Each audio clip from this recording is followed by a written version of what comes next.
Tom Brady decides to return to the Tampa Bay Buccaneers. His father, Tom Brady Sr., who shouted down the retirement reports from ESPN that emerged that Saturday in late January, just before Brady actually did retire. Here is Tom Brady Sr. on the Greeny podcast talking about Tom Jr.'s retirement and unretirement. They were announcing his retirement before he even retired. And at some time, the media made the news. He was not ready to make any decision and didn't make any decision, but Schefter and Darlington stated it as fact. And, he hadn't made any decision on that. So lo and behold, after he had time to reflect with his family and, what gives him the greatest joy in his life, and they all agreed that this is the path forward that works best for the Brady family.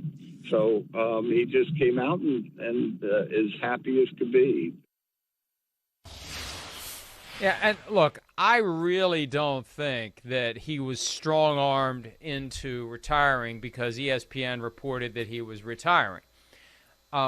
If anything, and remember, I thought there was a sense that he doesn't retire just as a middle finger to ESPN, but the prevailing theory was that ESPN caught wind of the final episode of the Man in the Arena special series, whatever. I still haven't watched any of them. I mean, I'm sorry, but it's not like The Last Dance. It never did anything for me, and I don't know, maybe I'm not a true football fan because I didn't give a crap about the Man in the Arena, but apparently the last episode is where he talks at the end about being done playing football, and they caught wind of it, and they reported he was retiring. And hey, I think it's fair enough to say he made a decision based upon how he felt at the time, and he quickly realized he made a mistake. That's okay. That humanizes the cyborg.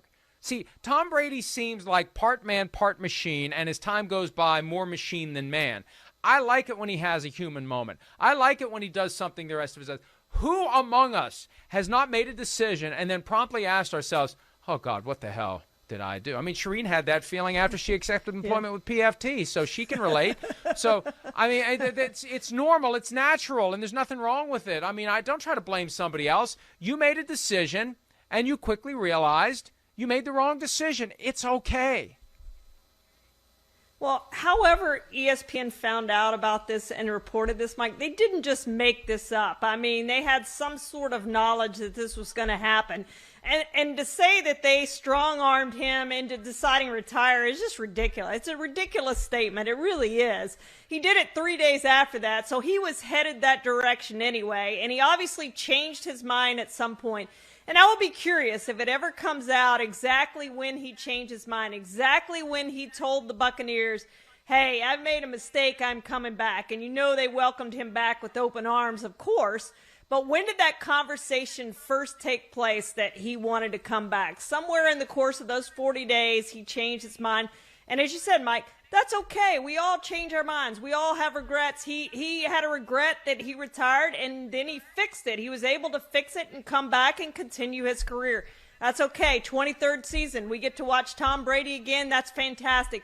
You look at the Bucs schedule. They have some great games. 49ers, Cowboys. I can't wait to see those games. I'm already checking them off. I can't wait to see when they are.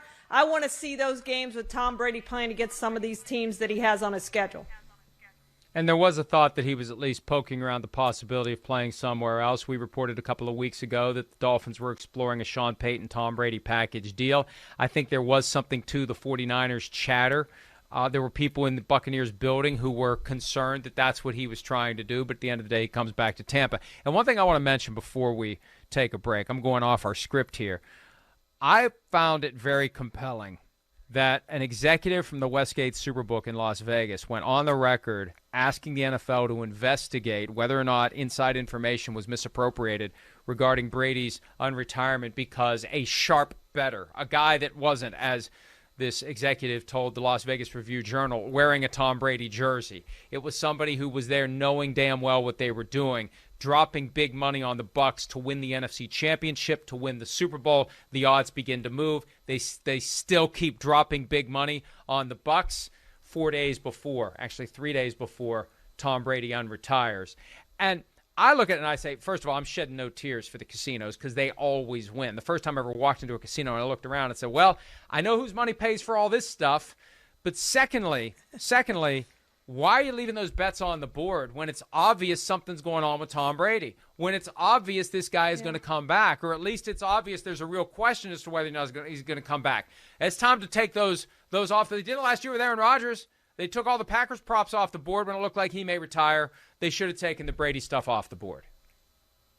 Well, yeah, that's on them, Mike. And it's obvious that he had conversation with the Bucs days before he announced that he was coming back. So there are people in the Bucs organization and probably other people elsewhere who knew that Tom Brady was coming back. Now, they kept it quiet, but there were a handful of people at least who knew that Tom Brady was coming back.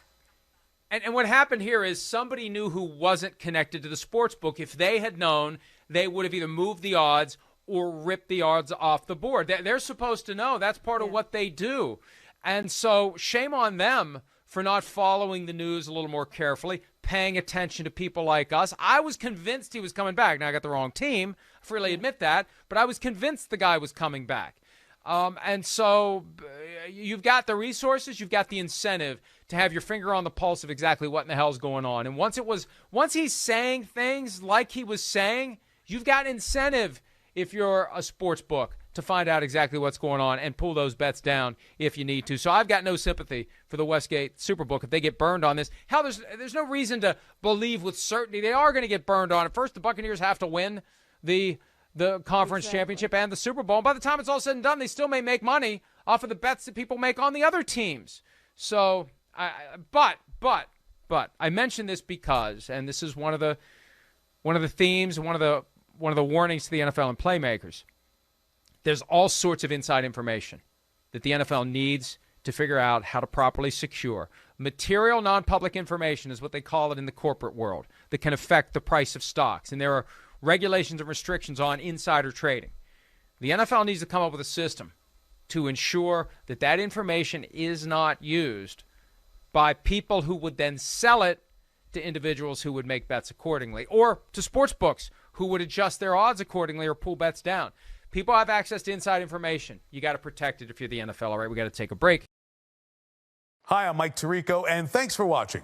Make sure to hit subscribe for the latest news and highlights from NBC Sports.